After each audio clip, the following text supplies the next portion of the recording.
And hello, everybody, and welcome to this episode of Haunted Histories with yours truly, Penny Griffiths Morgan. Now, as hopefully a lot of you have seen on my Haunted Histories Facebook page, that I have been asked back to be the historian again at September 2023's Festival of the Unexplained.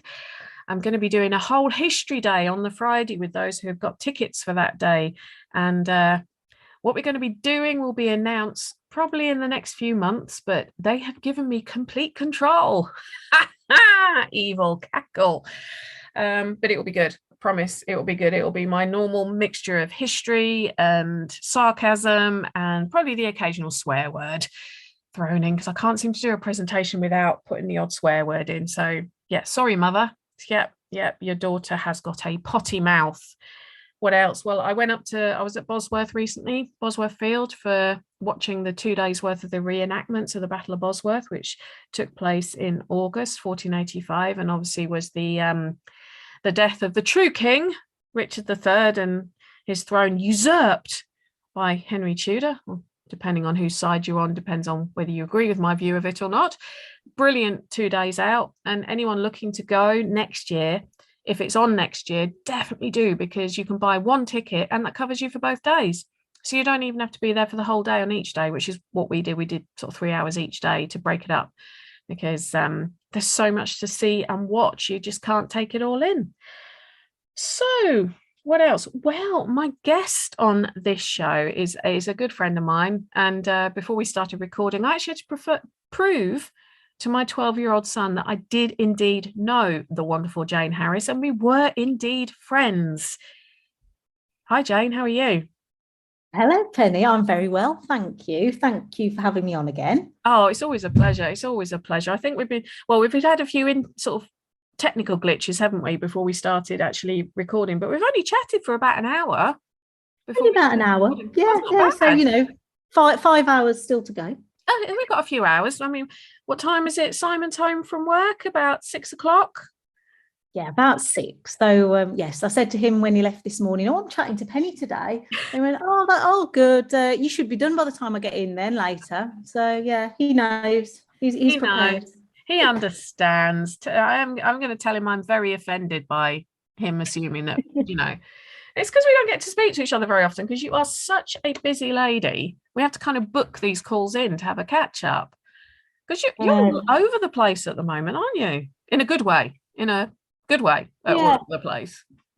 yeah. It's a shame, really. I don't get to just sit and chat, which is bizarre, but no, it's all happening. It's here, there, and everywhere. I've got a chance to catch my breath a little bit occasionally for a week or two, and then it's something else. So lovely to get to sit down and have a cuppa and have a chat with you. Exactly. Thank you. Well, you've just filmed the 4th season, I believe, of Help My House is Haunted, and isn't it the biggest one yet of episodes?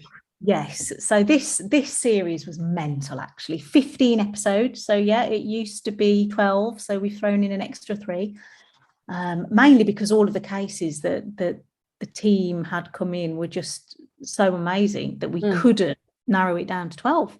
So yeah, it was a ridiculous experience, to be honest. Some of the evidence in this series, and I know that we'll often say, "Oh, wait till you see this is amazing," but genuinely, when the episode lands that has something in it that literally Barry and I looked at each other and we were like, well, that's just it. I'm done. And Barry actually said to me, "You know what? That EVP, that will give me another 20 years of passion and motivation to Really? understand this." Because yeah, you won't, honestly, you won't believe it. It will divide the community, because people will say, "Well, that's fake," because it's so good. It's ridiculous. And these are Yes, just that's just one episode. These are just genuine members of the public. It's not a celebrity episode. It's not a sort of, it's just people who've come forward with properties that they want your help with, and find out what the hell's going on in them. That's right. Yeah, that's right. Oh, I'm looking forward. And when's that due to land? So the series, we don't know yet whether Discovery Plus will just drop the whole series like they did with the Celeb, so you can binge watch, or whether they'll release one episode a week. But at the moment, release date is the 23rd of September. So there will definitely be a episode, or maybe all 15 on that date. We don't know yet. Wow. And hopefully soon the celebrity Help My House is Haunted that I was part of, that aired earlier this year, that should be coming on to really probably later this year, shouldn't it? Hopefully, yeah. Again, I've not heard of an exact date, but that's normally the plan. Yeah. So Discovery Plus will always sort of air things first. They'll premiere the series, and then it will go on to really. So that should definitely be before the end of this year, I think. Because that was my first experience of working with you guys, and I must admit, I was quite nervous because I didn't want to make any mistakes. But yeah, blowing my own trumpet, I think Ben said I was a one-take wonder. That I did everything. You didn't really need to come back and do anything else because I did it right the first time, which was quite nice to hear. Which I knew you would. I had absolute faith. Oh, you're too kind. You're too kind. I know that when I think it was a couple of months ago, I was chatting to Paul from Haunted Magazine. He goes, "Oh, I've been talking to someone about you," and I was like, "Well, we know a lot of the same people." And he went, "Oh no, I don't know if you'd know this person was talking about you." And I was like, "Who are you chatting to?" He goes, "Ben from Back to Back. He was singing your praises." Really? All right, thank you. So it's always nice when someone you don't expect someone to talk about you, they're being nice about you. So that was such an interesting episode to film, and it was actually on the back of filming that you suggested that I wrote the book I'm currently working on. Do you remember saying that? Of course, yeah, because you had this whole vast array of knowledge just for that episode, and there was so much in there that I knew wouldn't be used, because obviously with the episode How It Is, our chat, which was over an hour, so much information that I knew they'd cut that down, 5 minutes or so. So there'd be so much that is worthy of people knowing about that I knew wouldn't make it into that particular episode, but that should be out there. And who better to put it out there? Oh, bless your cottons. Bless your cottons. Well, I do want to say, and people don't believe me on this, but can you back me up on, I did not know the haunting, because the haunting was at Frankie Essex's house in Chigwell. I'm not letting anyone know anything if they haven't seen the episode that's going to spoil it for them, but it was Frankie Essex from Towie. It was her childhood home, her and her brother Joey. And most people know the tragic story about their mum and how Frankie almost raised Joey. That's why they're so close and everything else. I did not have a clue what was haunting them. Can you confirm that I did not know what the haunting was? Oh no, absolutely not. No, obviously Ian never gets told, and there's no real reason for the production team to tell anyone really, other than Barry and I, because we have to kind of decide what experiments we're doing and who we're going to speak to. But no, definitely not. Because some of the people who watched that episode, I must admit, when I first watched that episode, and I think if I remember rightly, the only information I was given from a historian, because as a historian on these shows, you get told, go and research the history of this area. Now, with somewhere like Epping Forest, the potential, as you mentioned, for stories, a historical fact is huge. So whatever sort of narrowing down I can be given, it's going to help. And the narrowing down I got was the area, which, it's not telling anyone anything that's going to spoil it for them, is Chigwell, and water. Those were the two kind of factors I was given. Focus on water and Chigwell. That was it. And I think I gave you 3 stories of drownings or things to do with water in that area. That was all I knew. So water and Chigwell. And when I watched the episode and saw the evidence you guys were getting, I actually went cold. I think I did spit out the odd expletive in shock at what you guys picked up and how close it was to one of the stories historical accounts, which is true, that I gave you.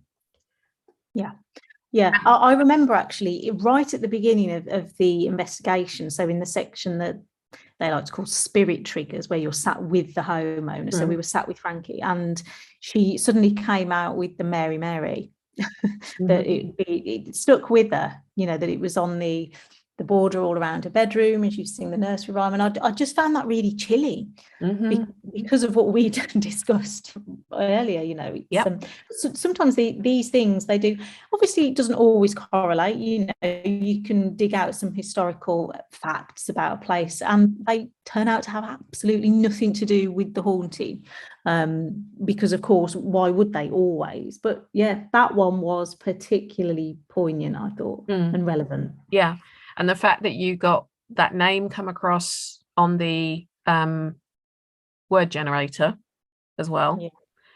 A specific name. Now, if anyone's not seen this episode, do go and watch it and you'll see what we're talking about, because I don't want to spoil it for people.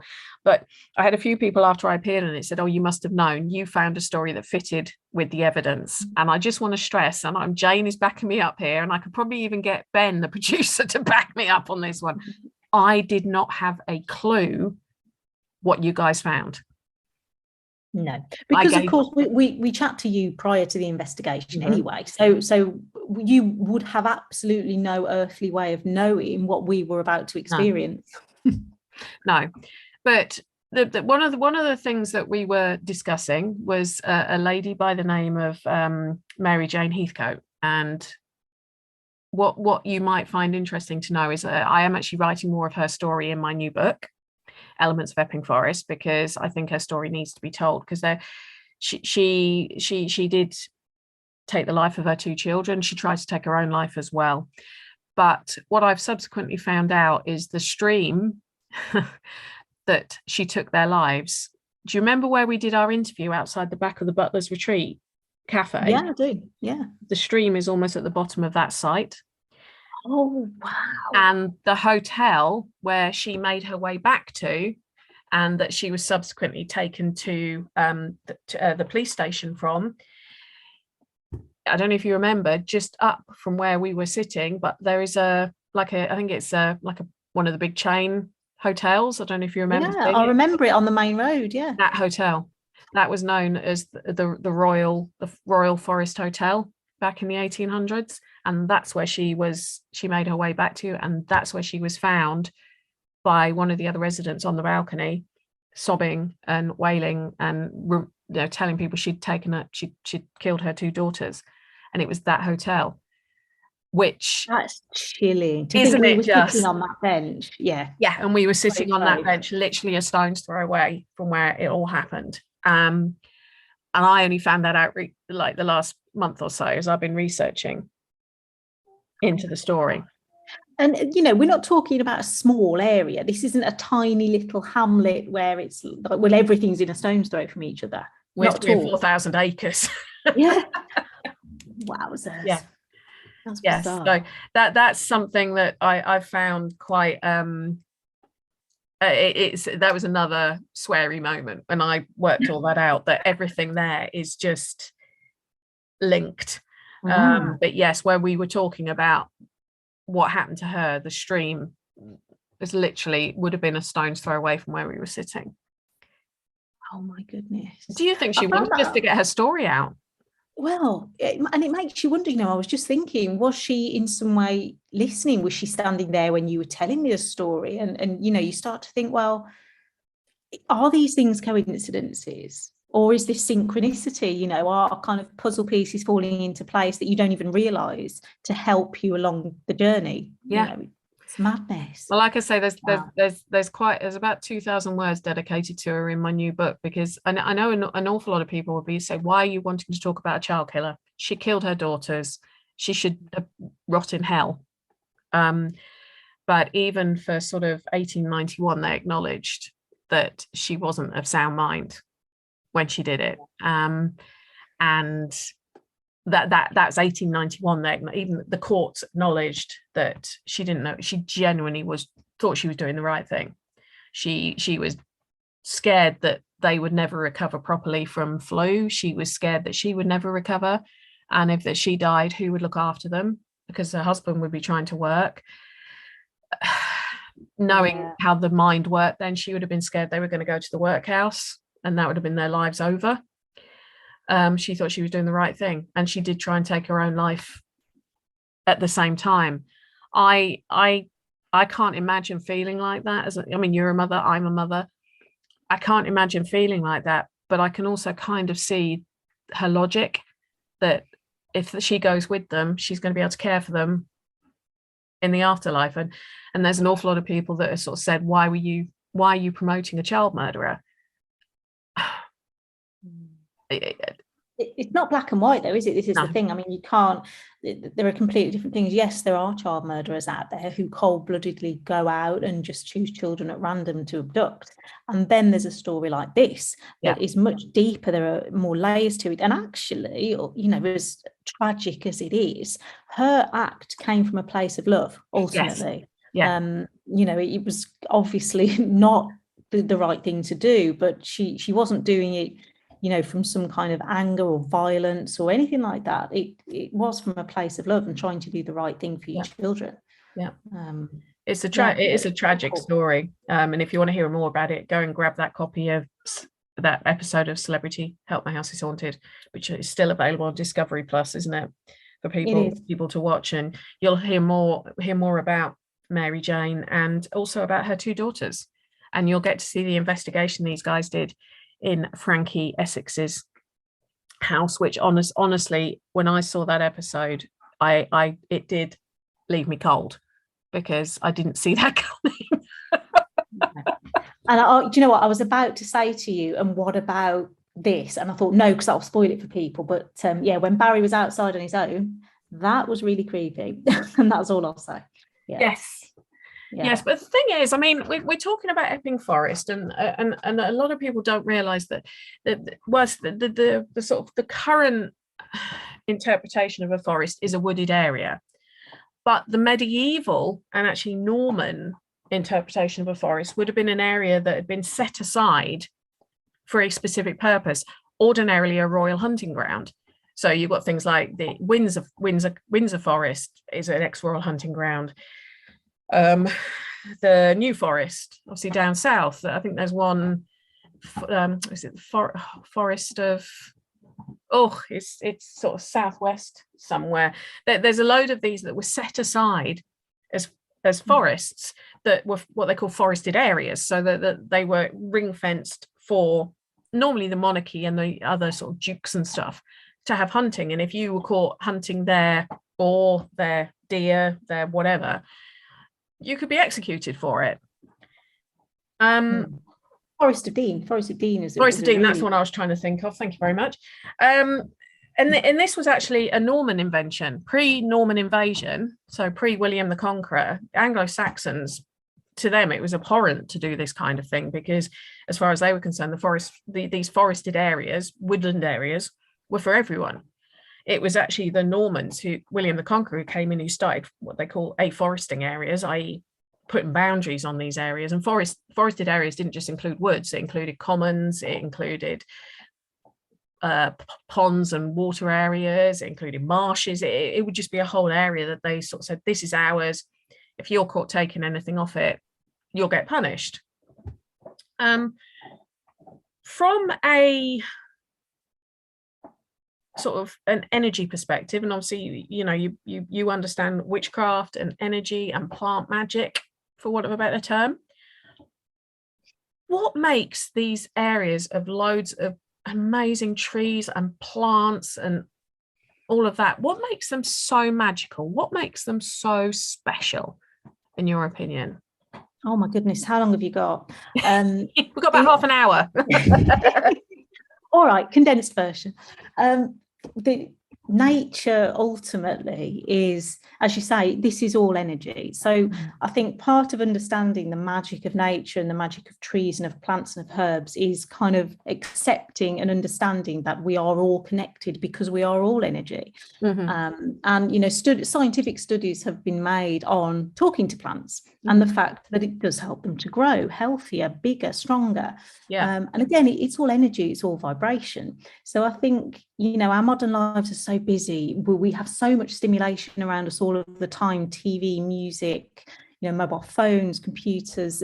there's so much noise and so much visually around us in terms of colour and movement that it becomes quite hectic, and our brains actually aren't designed to deal with that kind of intense stimulation all of the time. Mm-hmm. And I think the reason more and more people are now actually seeking solace and wanting to reconnect with nature is that sense of stillness, that calm and that peace. I mean, if we go into the woods for a walk, the main colour that you can see around you is green. Mm-hmm. Now, green is proven to reduce the heart rate, to bring about feelings of calm, of serenity, of peace. And I think that's something that's very deep rooted in our DNA. I think that goes way back to when we lived in the forest and when, you know, this was our home. So most of us feel very comfortable, very at home in the natural world, in the natural environment. But on a physical level, the trees are helping us to survive, and we're helping the trees to survive. You know, that cycle of oxygen and carbon dioxide that's going on, you know, we breathe in and we breathe out, and so do they. So trees, plants, these are all living organisms. And there are lots of theories about to what level they have consciousness and all of that kind of stuff. And there is some evidence actually that plants do have a conscious awareness. You know, if you think of the petals of a daisy that close when the sun goes down and then reopen when the sun comes up in the morning, that daisy has a consciousness. Now, it's not the same as my consciousness or yours, but it's an awareness of something. So I think to go into a woodland, into a forest, and actually experience that very natural, very grounded force of life that's been there for centuries and will hopefully be there for centuries. Yeah. It's just comforting, because not only does it make all of our modern day problems seem quite irrelevant, it just gives us stillness and calm and reconnection with where we're all from. So have you ever done investigations in a forest? I have, yes, I have. My favourite probably actually takes me back to the story of Bella in the Wych Elm at Hagley Woods, because I find the whole story and the woods themselves just really bizarre. They do hold a peculiar energy.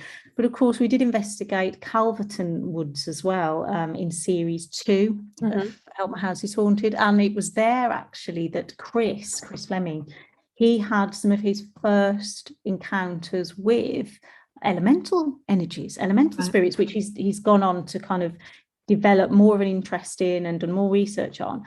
But that they're unusual places that if you want to investigate, I mean, there's not a huge amount you can do in terms of using tech and kit, because of course, you know, for example, you can't set up a laser grid light because leaves move. So you constantly get movement.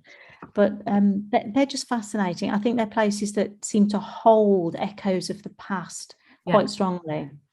So if you were, say you were going to go into Epping Forest, okay, I'm picking your brains now for ideas for the book, by the way, Jane, I hope you realise this. Go on. You're going to go into Epping Forest. Epping Forest has 2,000 years worth of history. I mean, it used to be the Forest of Essex. It used to be 10 times the size it is now. But even still, it's got highwayman history, it's got gangster history, it's got Boudica is meant to have spent time there. It's got, I mean, it's you think of something, and I think even during the Civil War, when some of the royalists were riding from Kent to Colchester, they're actually meant to have come through Epping, because the main London road used to come through Epping. You know, it's Epping Forest. It's got so much history. If you were going to conduct some experiments there, what would you do?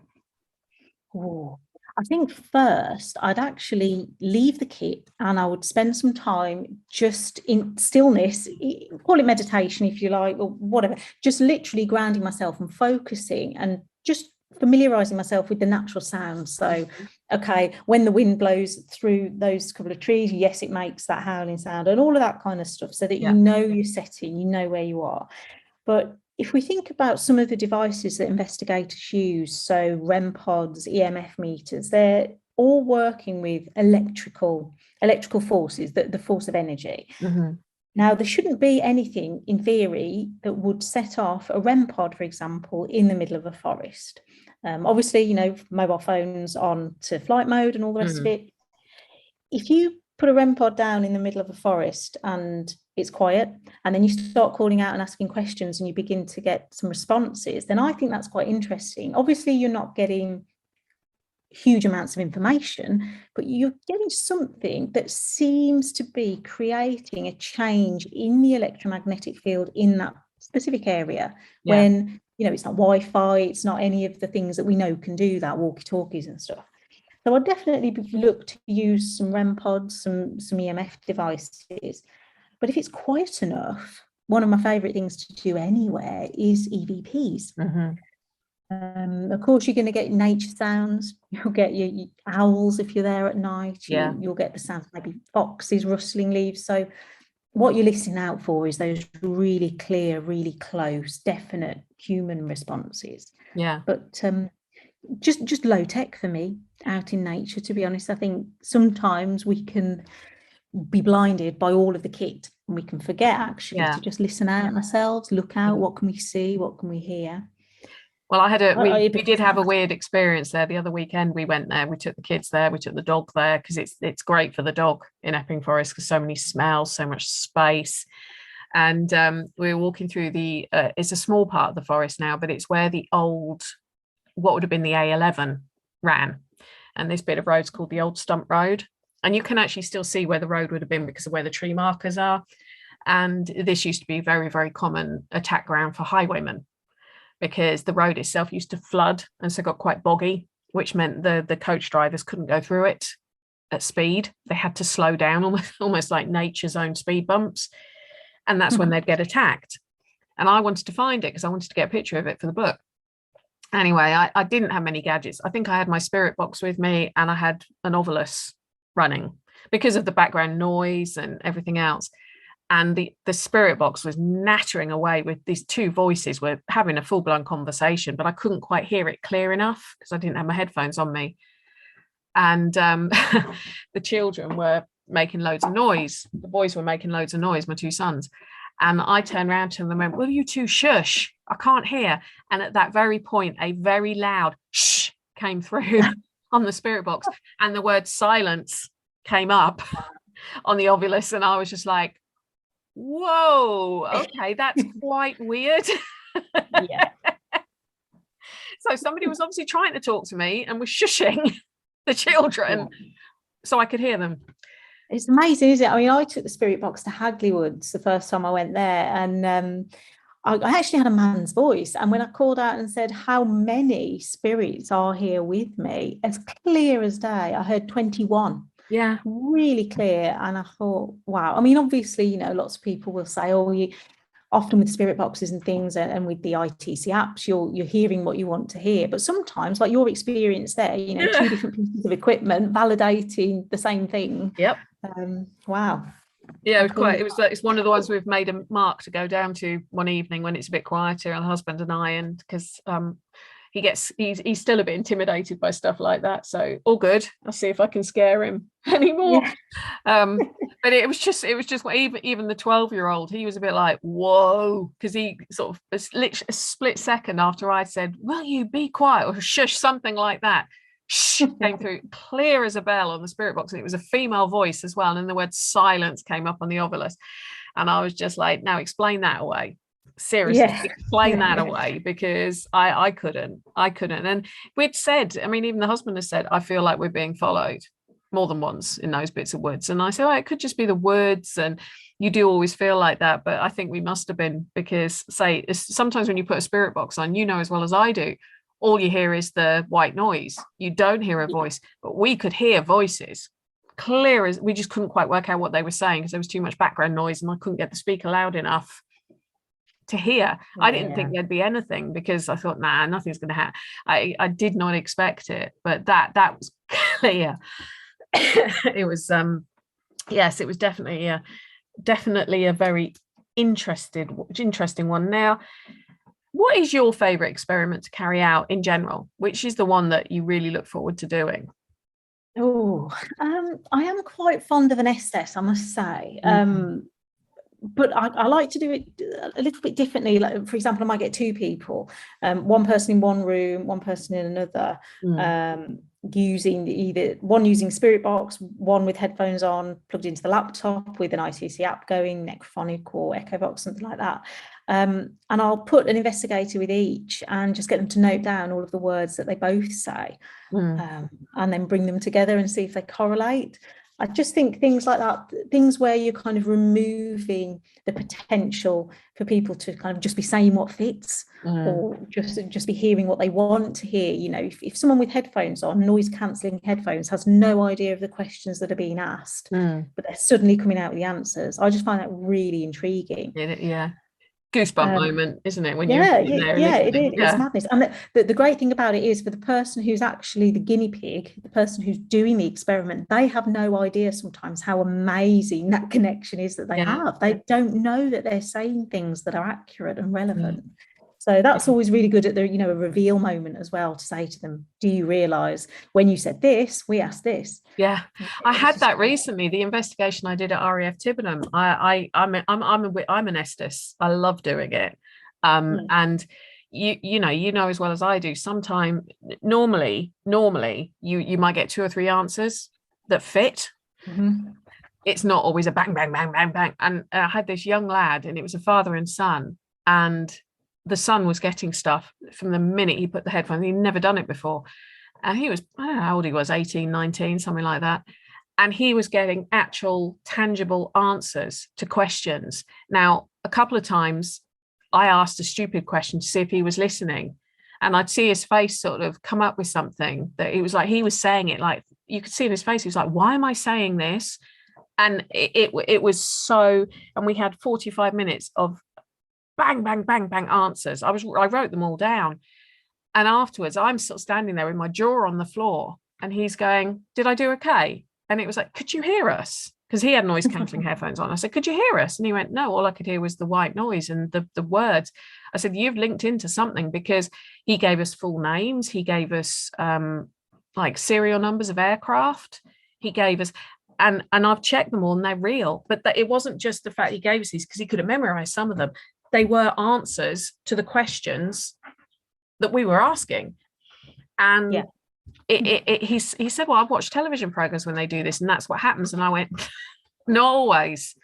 You know, you watch a television program, and sometimes that's 2 days worth of filming shoved in to make it look that reactive.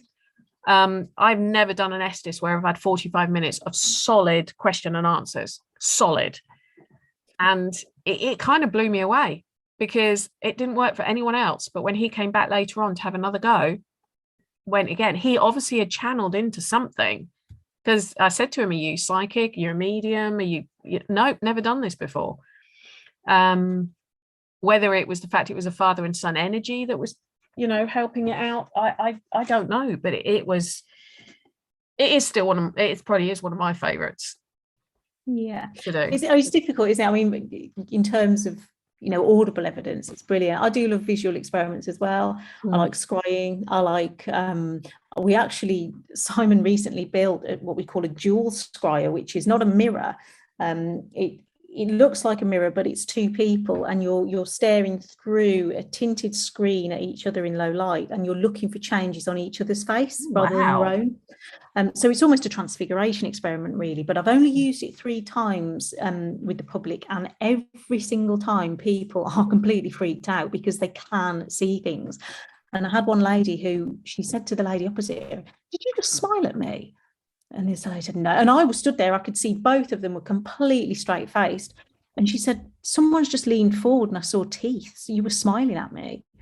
And then she hadn't moved. Neither lady had moved. So it's that kind of stuff that just intrigues me. And when people take photographs of scrying experiments, and there are apparent changes on the face of the person in the photograph as well, and it's like, wow, that's just mind-blowing. That's amazing. So I couldn't just pick just one, to be honest. As I say, EVPs, when I'm sat there listening back with headphones on the laptop and there's something that is just so clear and it's there, it's like, whoa, it doesn't matter how many files you listen to, how many years you can do it, it always will make you jump. Well, I So, have said to people, some of the new, because I a lot of new people come on this investigation at Tiverton, I did say to them, and a lot of them were recording stuff. And I said, listen back to it, send me anything you want me to listen to. However, my top tip is do not be listening to it at midnight on your own in the dark in your house. Because yeah, if you suddenly hear a voice, you will not be sleeping. no, that's true. You won't. I mean, do it with your headphones on and all of that, but make sure you've either got the lights on or there's people in your house or something, because I made that mistake once and I don't think I slept for a week because I was so blown away by what I'd heard. But coming back to this dual scrying idea, where do you get these ideas from? Well, that was something. I mean, we were always on the show as well. We're always trying to think of new ways of doing things because, not only for the viewer but for us as well. It's interesting. There are always better ways we can all do stuff. And actually, it was my husband Simon and I. We were sitting, as we often do in the evening now, up in the tree house, which Simon built for the kids. We spend infinitely more time up there than they do. We were just sitting there, glass of wine. We were talking about different places we've been and experiences we've had. And I was talking about scrying, and it was Simon actually. He just suddenly said, "Do you know what would be a really good experiment?" And it was just this idea that came. So then we bought an old dressing table mirror, and I painted it. And we took the mirror out, and we bought some really dark tinted perspex. Sorry if you can hear rustling around. That's our little pup. That's Mabel. She's just readjusting herself in the cage. Hello, Mabel. Yeah, we bought this sort of made to measure tinted perspex and put it in. And as soon as it was done, it was there. And we put red light on, and we each sat either side of it and looking at each other. And we just thought, oh my goodness, this is going to be good. And the first time I took it out to the first event the following week, everyone wanted to use it. Not everyone saw changes. You wouldn't expect everyone to, but there were people that did. And the interesting thing was that people who took it to a specific room in different groups, at the end, when we did a conclusion, a sum up, they'd all seen the same changes in the person opposite without any communication in between. So, they'd all seen this sort of face of a man with a beard, looked like he'd had a stroke, fallen on one side. And quite how they could all come up with that if they hadn't been seeing something, I don't know. And what location was this? That was at the Falcon Hotel in Bromyard, where we're going back in at Halloween, actually. We're sleeping over at Halloween, but fascinating building. So how do you find your locations? Because you do tend to go to off-the-wall ones that not everyone else uses. Yeah, I think I'm just quite nosy, and whenever I'm anywhere, if I'm wandering around a town or driving through somewhere, I'm constantly looking at the old buildings, and then I'll just get chatting to people, or I'll Google them and see if there's any juicy history or whatever. And then most people, to be honest with you, they say no, they're not interested. They're either aware that the place is haunted, but they're quite happy to leave the ghosts be, or they're a bit scared of the idea, or they just don't believe it. But occasionally you'll get some open-minded managers, owners who'll say, oh, yeah, okay, yeah. I don't know what you'll be doing exactly, but yeah, come on in. It's just that kind of thing, just keeping my eyes and ears open, really. So these new locations you find, do you go in there and do your own investigation first, or do you just book it and then go in with the public and see what happens? I'll go in first. I'll do a little bit on my own. The Falcon Hotel, I actually did it as a live. So I did an hour's live, and then I carried on the investigation on my own. And we had so much on that Facebook Live. In fact, I had people saying to me that they'd heard someone next to me. I didn't hear a thing. I was just jabbering away as usual, talking to everyone at home. And I suddenly started seeing all of these comments saying, what the hell was that? We've just heard a man next to you. Who was that? So I had to end the live, go back through, watch it, heard it, and then started a new live and said, oh my God, I have actually just heard that. So it was that. And then normally I'll go in with the team. We'll have a walk around. I'll take the lovely Andy Moore, our psychic medium, with us. He will tell me what he's feeling. He may do some of his wonderful drawings. And then we make a plan, really. And then we decide whether or not it's worth taking a group of people. And we do a plan for the evening, and then we'll book and take the public. Oh, you mentioned Andy Moore. I do love Andy, although I do still tell him he looks like he should be a club owner, not a psychic medium. Oh, I'm sure he appreciates that. I think I said to him once when I met him, when he said he was a psychic medium, I said, I thought you were like a gangster club owner or something like that when you come across. But he is actually one of the sweetest, nicest, most gentle people I think I've ever spoken to. I've got a lot of time for Andy. I mean, you're talking about your team, the HD Paranormal team, and you do some cracking events, which, you know, are impossible to get on because your events sell out within minutes of going up for sale. How does someone get a ticket for one of those events if they're not actually a VIP member yet? Well, do you know what? I can always contact you, Penny, if I think you might want to come on something. You've always got a place, you know that. Oh, bless your cotton. Thank you. Yeah, we're very lucky. We have a great crowd of regulars, and we get lots of lovely new people coming along as well. And yeah, I think over the last sort of 12 to 18 months, it's gone a bit hectic, and I do always have to warn my lovely Tina Glenn. She does all of the admin side for the events for me, and I do have to warn her. So look, there's an event going out 12 o'clock today. She's like, right, I'm on it. She's ready. She's ready for the influx, and you know, to do all the guest lists and get all the details and stuff. So yeah, I mean, we're really fortunate, and I don't take that for granted at all. You know, I remember years ago, sort of 8, 9, 10 years ago, when I started to do my first events, and it was like pulling teeth, you know, kind of say to people, look, we're going here, this is what we're doing. You know, I put posters around towns and stuff to get people to give it a go. So yeah, just over the years, we've amassed this sort of group of lovely guests who come along to most things that we do. Well, it must be the biggest compliment, isn't it, that they keep coming back? So you're obviously doing something very, very right. Oh, thank you. Well, you know, the team I've got now are honestly amazing, second to none. And I'm so fortunate because, you know, it's difficult. It would be so easy to sort of be out there on my own a bit, because I am a little bit of a control freak. I don't mind admitting Really, Jayne? Are you?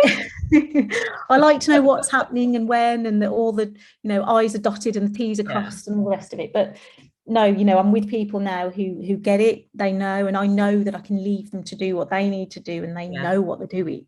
So it helps. So I'm really lucky in that respect. One of the things I really love about your team, and I've got a few teams who I'm very positive about, but one of the things I love about your team is they're all very much individual personalities. You haven't gone for identikit team members. Does that make sense? I mean, you know, everyone you've got is very, very individual in their own right, and has got something very, very special that they bring to the party. And that's what I think is very interesting, because there's some teams that wouldn't take that kind of chance. They'd want almost clones of each other. Yeah. Well, I was always, I've never been keen on the whole kind of, you know, the ghost hunters wearing black with their arms crossed, or you know, or staring down the barrel of the camera kind of thing. And actually, when I got all of the guys' new uniforms, I went for grey jackets. I thought, I just don't want to be that team that's all in black all of the time. And actually, everyone says to me, oh, those jackets, where can we buy them? They're brilliant. We love them. They're so different. And the only different thing is that they're grey, you know, that they're not black, but they stand out. They're different. But you're right. I mean, the team they're just all so good at their own individual thing. And it, you know, I'm learning from them all of the time, you know, constantly. Jen will come up with ideas for experiments. Andy will say, well, no, we need to close it like this, because at this location, this grounding is going to be better, and we need to use this. You know, you're constantly learning from people around you. And I think if I just took on people who are kind of mini me's, then it's not really offering guests anything, you know, other than me times 8, which, let's face it, no one wants. I don't know, I think your fans would disagree with that, Jayne, but no, I just like the fact that you have gone individually. But when people say about ghost hunters wearing black, somebody said to me once, why do you always wear black on an investigation? I said, because that's all I own.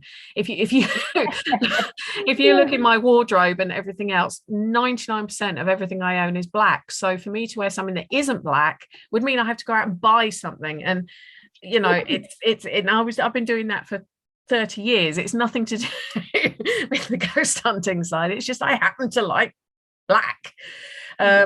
So it's actually trickier for me to not wear black. It's not that I have to go searching for a black jumper to wear. It's because, you know, let's find one that isn't black. that would be harder. But yeah, I just like how individual your team is, and it's, what is it, there's some of the parts, or it's not the individual, it's the sum of the parts, or whatever the saying is, and it seems to work. It does really seem to work for your lot. It's great to see that, and it's great to see success. But if you could have a wish list of 2 or 3 places you would love to get in yourself, get your team in, and then show the public what's achievable, where would you like to go? Oh, goodness me. You know I like doing this to you, Jayne. Let's put me on the spot. I've always said, actually, Wewelsburg Castle, Nazi headquarters. I know it's a bit out there. The Nazi Temple of Doom. I would I'll come to that one with you. I'll come to that one. Yeah. With you. Yeah. I would just, purely from a historical point of view, if nothing else, I'm sure it's active. I'm sure there are things that went on there that have really ramped up some energy over the years. But I would love to do that. Obviously, I think most investigators would say Alcatraz. It's just such a unique, intimidating place that it would be fascinating to go. Whether it would be a letdown once you got there, because it's got this whole kind of image about it, I don't know. Have you ever been to Alcatraz? No. I have. Yes. Ooh. What was it like? I found it really peaceful. Okay. Believe it or not, I actually found it, the only bit that I felt a bit on edge in was the canteen. But the rest of it, I would quite, I don't, whether what it's like after dark, I don't know, but I actually found it, because I went, we're talking what, 20 years ago I went, I actually found it really peaceful. I can understand how it was kind of torturous for the people who were there, because when you're sitting in the rec area, the rec playground bit, you can actually hear life going on in San Francisco across the water. I can understand from a mental perspective how it would have been quite torturous. But I even went in that solitary cell that supposedly was it, I can't remember if it was Zach Bagans or a different investigator, saw the red eyes, and said I was in there. I got locked in there to see what happened. It didn't bother me. I was quite. The weirdest thing that happened to me was my friend I was staying with. He took a picture of me sitting on the steps of the rec area, and when we were looking through some books that were for sale, we found a picture of Al Capone sitting in exactly the same place and doing exactly the same pose I had done in this photo. Oh, wow. Which is a bit strange.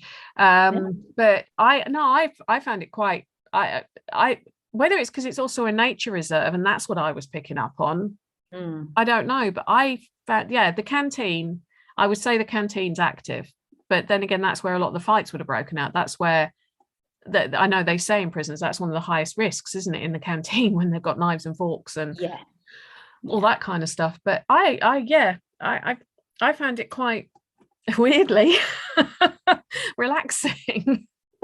Well, I think that just shows you as well, though, doesn't it? That you can't go to places with any preconceived ideas about how it's going to be and how it's going to feel, because it just might not. I mean, one of the places that I would love to investigate is a place that I used to do guided tours around, but it's National Trust, and obviously they're notoriously prickly about anything to do with ghosties. But Croft Castle in Herefordshire, I used to do the tours of the attics and the cellars. It's a beautiful house, been in the same family for over 1,000 years. So the energy there, all of the paintings are there, all of the family's original furniture. So it's not one of these National Trust properties that's kind of was empty and has been refilled with furniture from other places, like lots of them have. It is very as is. And some of the ghost stories are just amazing there. So I would love to investigate. I don't think it will ever happen. But there's some places that have got really rich history but are quite closed off to the paranormal. They would be up there on the top of my list. Well, your history sort of thing, that your the Tudor period is your favourite era of history, isn't it? It is, yeah. I always say, I would, if I had a time machine, I would definitely go back to about 1550, but I'd have to be rich. Because obviously you don't want to be a pauper in 1550. No. So, I'd have got beheaded, because I would have been saying they should never have overthrown Richard III. So I wouldn't have done very well. Well, I wouldn't have long to wait before I was probably burnt at the stake either. So well, there is that. There is that. Yeah, there is that to consider as well. I mean, that's the last thing I'd want to do, is meet sort of 100 years later, meet Matthew Hopkins, because I probably would have punched him for being a misogynistic, murdering con man. That and I probably would have said that. So yeah, I probably wouldn't have lasted very long. Too much of a mouth on me. But so these places that you would love to go, what to you? I mean, we're talking about the woods and everything, and we've mentioned some of the stories in Epping Forest. Is that somewhere you'd like the chance to actually get down and dirty in, so to speak? I would, yeah, I would. I'm always up for that. Like I say, Hagley Woods gave some incredible evidence when I went there. Forest of Dean, that has never failed to amaze me and freak me out in equal measure. So yes, Epping Forest, that would be intriguing. It would, wouldn't it? And you've got the Queen Elizabeth hunting lodge there. Elizabeth is one of your heroes. Oh yes, Lizzie. Maybe I was her in a past life. That was a dream. Maybe. Or maybe I knew her. I used to have really odd recurring dreams that I was actually standing near a wall overlooking a building on fire, and I was in this really elaborate, very heavy sort of damask velour dress, and standing next to me, I couldn't see her that clearly, but there was a lady who resembled Queen Elizabeth. But whether that's just because I've read so much, or I've taken such an interest in her over the years. But you're looking out of a window of a building on fire? No, I'm outside near a wall looking over at a building on fire. Well, that's interesting you say that, because maybe you've latched into a spirit, and you and Elizabeth were standing outside the hunting lodge watching that hotel that I mentioned, the Royal Forest Hotel, on fire, because that did burn down. Oh. The plot thickens. It does, doesn't it? It does. This warrants further investigation. I think it does.